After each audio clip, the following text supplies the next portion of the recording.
Anders, I know you too well. I knew you would never give up. What's wrong? Why are you talking like... I was too rebellious, like you. The Templars knew I had to be made an example of. No! How else will mages ever master themselves? You'll understand, Anders. As soon as the Templars teach you to control yourself. This is the apostate. No!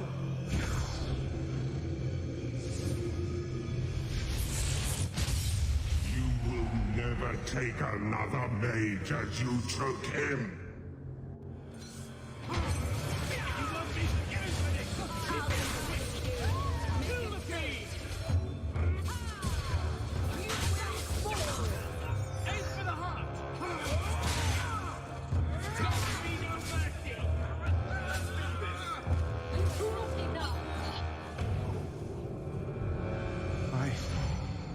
Anders, what did you do? It's like you brought a piece of the Fade into this world. I had already forgotten what that feels like.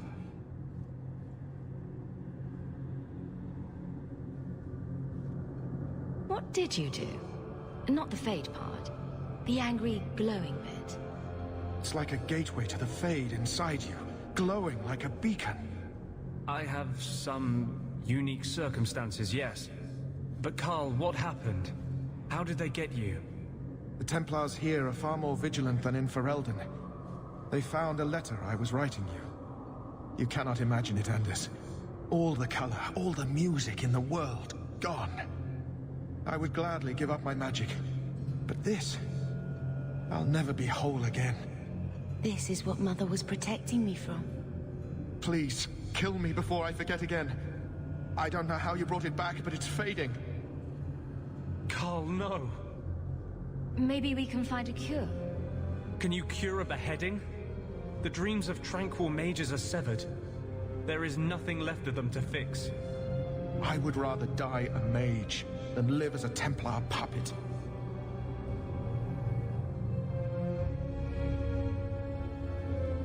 The Tranquil I've met seem content with their lot. Maybe it's not that bad. You have no idea. Your emotions, your dreams, everything stripped away on someone's whim. If I were made tranquil, I would wish for a friend compassionate enough to kill me. Carl, I'm sorry. Now, it's fading! Why do you look at me like that?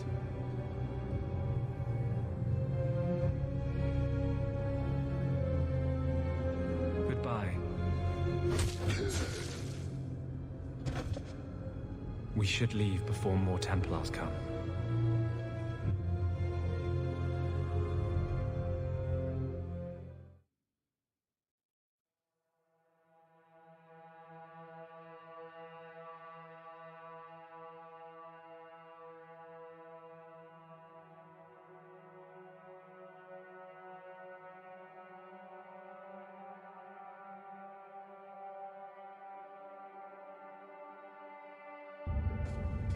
Talk.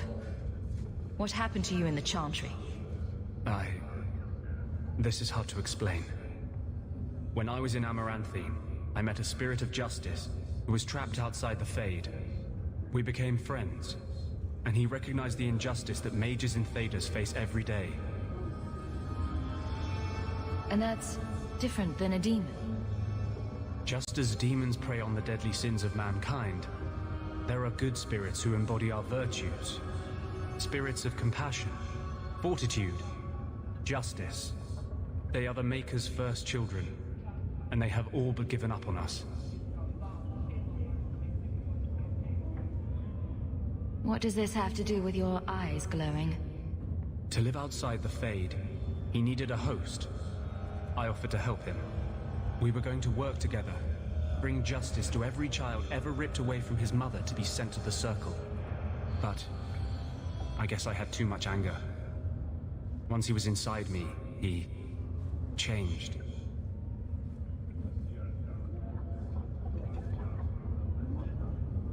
So, you have this spirit of justice living in your head? It's not like that. He's gone now. He's part of me.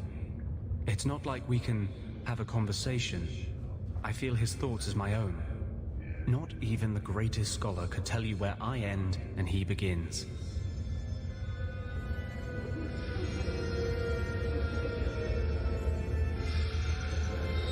That really didn't look like a happy, benevolent spirit from where I was standing. Since when is justice happy? Justice is righteous. Justice is hard. You tried to help a friend. Surely no harm can come of that? I wish I still had your innocence. There was too much hatred in me. Justice thought he would overcome that. But my anger, when I see Templars now, things that have always outraged me, but I could never do anything about, he comes out. And he is no longer my friend, Justice. He is a force of vengeance, and he has no grasp of mercy.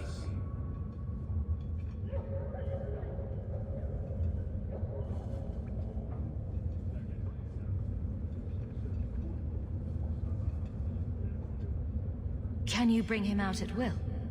No. He comes only when I've lost all power over myself. It's a madness, a frenzy. I only find out after what I might have done. Can justice ever be separated from you? I don't think so.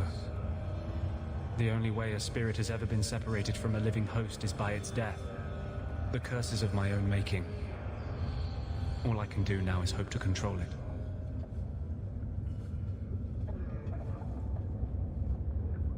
Wow. Your problems make mine seem small. Here. These are all the documents I have for this area. I can understand if you would rather me not join you personally. I cannot control my need for vengeance. I would ask no one to take on the danger of traveling with me. I will be here in my clinic if you need me.